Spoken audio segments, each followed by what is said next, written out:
German American.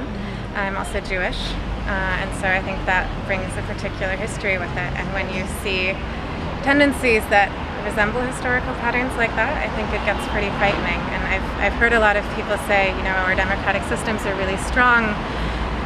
They can stand up to people with autocratic tendencies, and I just don't have that kind of faith.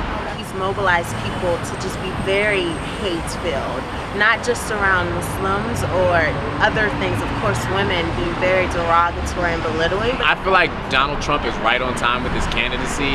I feel like, after Barack Obama being such a charismatic president, the only next logical step is to have someone use their charisma for evil, if you want to call it that, and it being Donald Trump. So it makes perfect sense.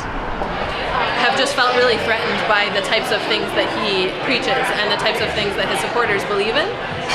And to be honest, for the first time, only recently have I started to actually kind of be more concerned about my public safety as someone who you can identify as Muslim, even in cities like DC that I think tend to be very progressive and liberal.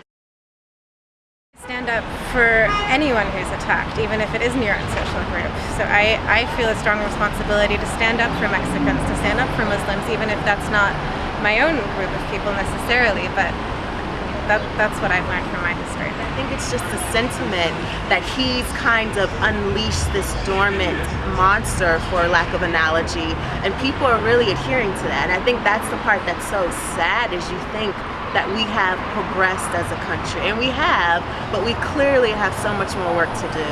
I know that a lot of my own friends, we talk about these issues a lot, but we want to give really easy and effective ways for people to engage, whether that means donating money or, getting on a bus and going to Virginia to help with voter registration. There's so many different ways for people to get engaged.